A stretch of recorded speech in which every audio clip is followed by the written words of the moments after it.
You've probably seen this before, but this is what it's like inside a tank when it fires. Because of security concerns, the U.S. Army doesn't let outside cameras inside its tanks. But it gave us this exclusive footage of what it's like to train on the inside.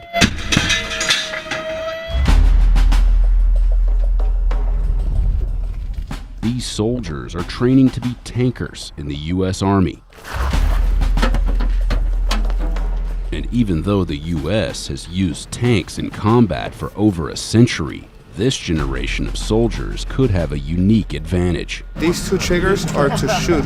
It's like a video game controller, sir. All you need to do is just hold on to this and press fire.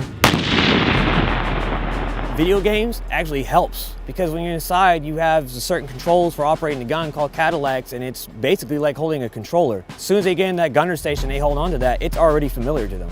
Up. For a video game generation, I think they're doing great on the tanks because this is what they do at home, is play with a controller. That's what a tank is. It's playing with a giant controller. Why do you like tanks? Tanks, it just run stuff over, blow stuff up all day. Who wouldn't want to do that all day? This is why we're here. We're here to fire things and blow stuff up. Ever since I was little, it's just always been a dream of mine to be able to say, I work on tanks. People who like big guns and loud noises, 1,500 horsepower engines and fire, that's how it draw me in. It may seem like fun, but these soldiers find out during training there's much more to being a tanker than this. And that with the fun comes inherent danger. These things can happen to you. You can get crushed, your arms, legs, and whatever it is. There's a lot of things that can go wrong in a tank, and we try to tell them about the safety hazards. That way they can be scared of it and then respect it through fear.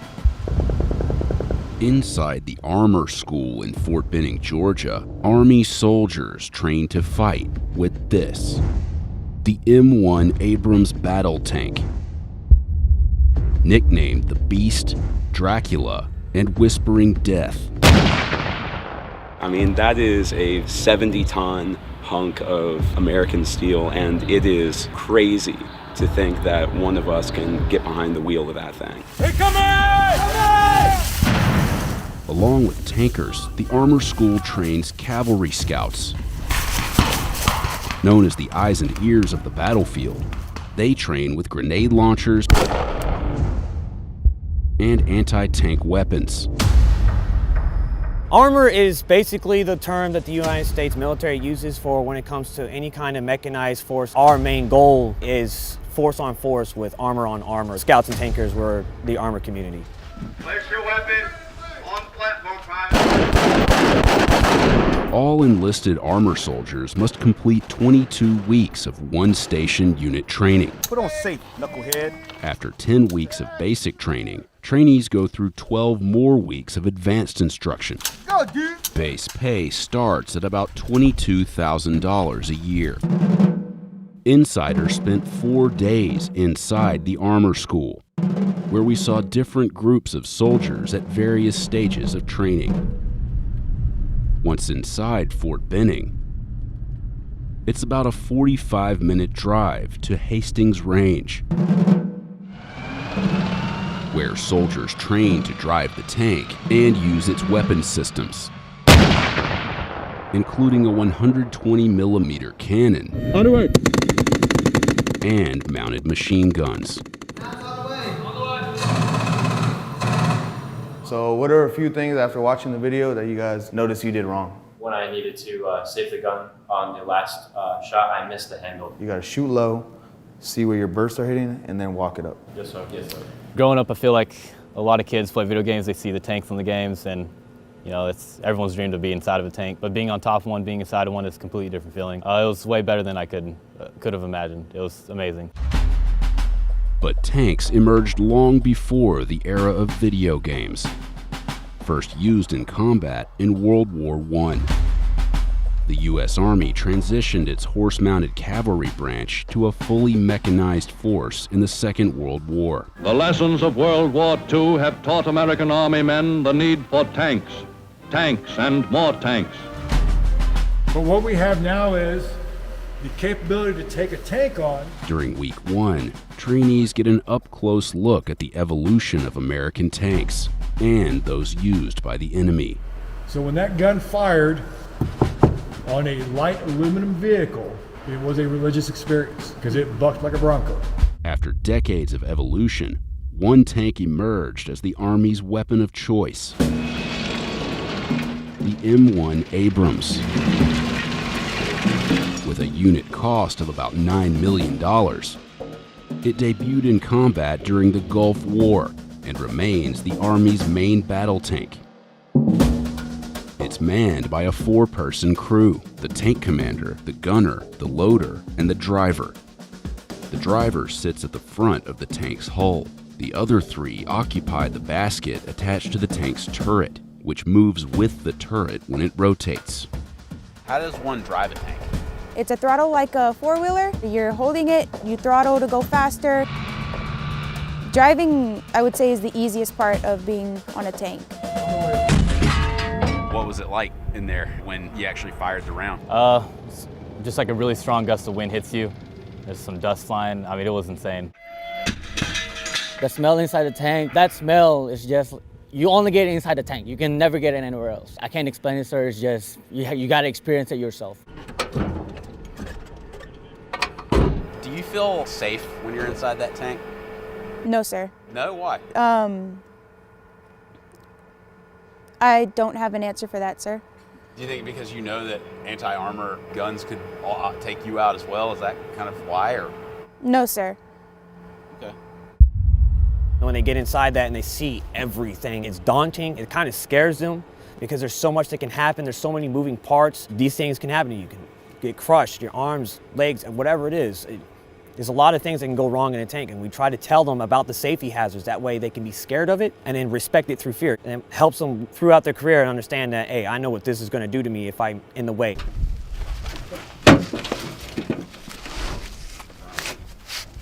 See these little dudes, they just fall right in there, huh? Those big boys gotta like crawl in there.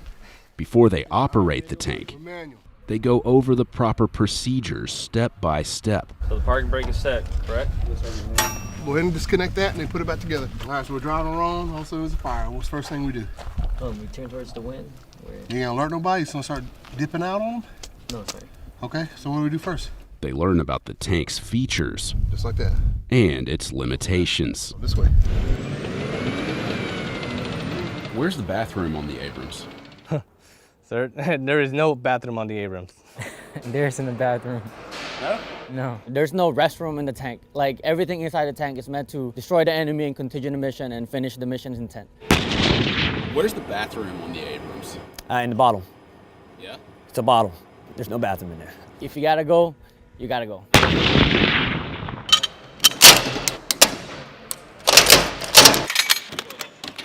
Soldiers spend part of training in the motor pool, where they learn how to maintain the tank's components and its weapons. They learn how to repair the tank's tracks and wheels using tools like sledgehammers. All right. We teach them how to do things out here to where they can troubleshoot anything out there because they already know the steps and stuff like that. Just so they know what they're doing in like a safe environment versus, you know, if we're out on the range and something were to happen, they didn't know what to do. They're going through the clear, disassemble, reassemble, load, unload, and perform a functions check on a 50 cal. It's a M2 50 caliber machine gun. It's one of the weapon systems on the tank. It's mounted on the top of the tank. They do have to be trained and proficient with it. You're proficient in every station on the tank and every weapon system in case something happens to someone on the crew. It's considered a small arms weapon, mostly because it does have the 120mm main gun. The Abrams tank's 120mm smoothbore gun fires a variety of rounds that can destroy other tanks up to 3,000 meters away. So this is M865 training Sabo round. This is what we use to simulate our service sabot ammunition for training, weighs approximately 35 pounds. The blue aluminum petals are discarded when it is fired. The silver spike is the actual sub-projectile that goes downrange impacts with the target. The tank can hold 42 rounds total. Our service ammunition is designed to penetrate through enemy armor, and then it has a devastating effect on the inside of the vehicle. Come on, come on. This one's a little bit heavier. This is the M1002 training MPAT round. When a service round of this type hits a target, it will blow up on the outside of it, and it forms a jet stream of copper. I'm going to set it back down. Is it heavy? It is a little bit heavy. So how much does that one weigh? This one's about 62 pounds. They're expected to be able to load that 62-pound round in about 7 seconds.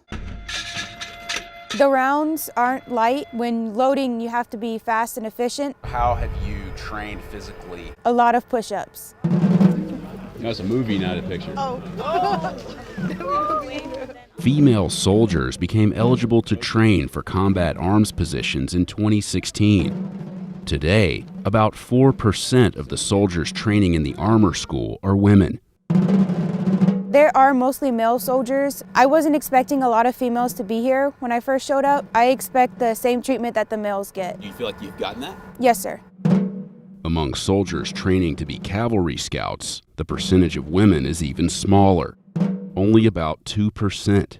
What is a Cav Scout? So a Cav Scout is basically the eyes and ears of the brigade. The eyes and ears of the commander. The eyes and ears of the battlefield. The eyes and ears of the battlefield. So you're going in and you're being sneaky and trying to figure out the enemy and their positions. Scouts get sent out before any other larger elements such as infantry or heavy armor. So it's basically the Cav Scout's responsibility to make sure that an area is either clear or if that there are enemies in an area, we're relaying exactly what they're doing up the chain of command. Blank rounds are used during this training exercise. During the shooting, You supposed to be shooting right now? No, Sergeant.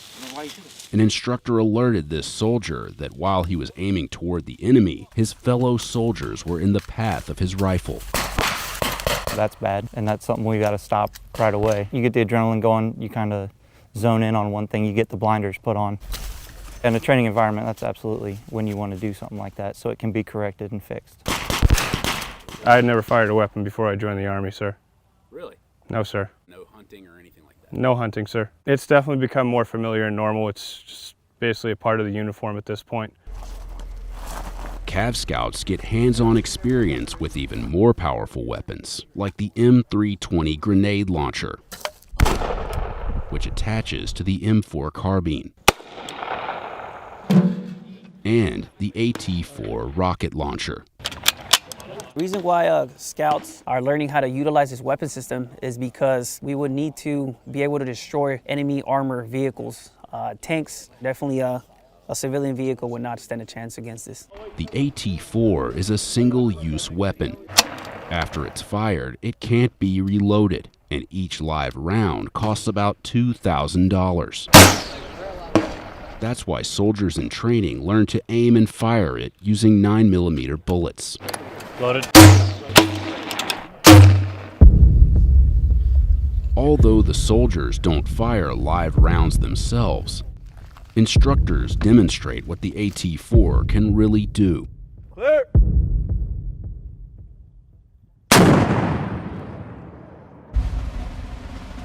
This is something that these soldiers look forward to. It provides them with the capability of them actually being able to destroy enemy armor vehicles. As armor soldiers, tankers and Cav Scouts are technically teammates, but there's a competition between them. I've heard that there's like a saying for the cavalry scouts. It's like, If you ain't Cav, you ain't shit. what does that mean? You're not shit if you're not a Cav Scout. Hey, brothers! If you ain't Cav, you ain't shit! There it is. But tankers tend to disagree. The scouts are just, to me, they're just jealous because they have to walk into the woods and hide there and play hide and go seek on a professional level, while us tankers get to chill inside this steel beast that has AC and a heat. A Cav Scout's mission is to gather intelligence to share with their commander, who may decide to send in tanks to engage the enemy. When we need the tankers, we need the tankers, and when they need us, they need us. We give each other a hard time, but we really need each other. Scouts report a section of enemy armor in your sector. Defender report. The partnership is simulated in live-fire exercises. 108, at this time, battle carry Sable. Prepare for a defensive engagement. Ensure you're in a defilade. Report recon 1.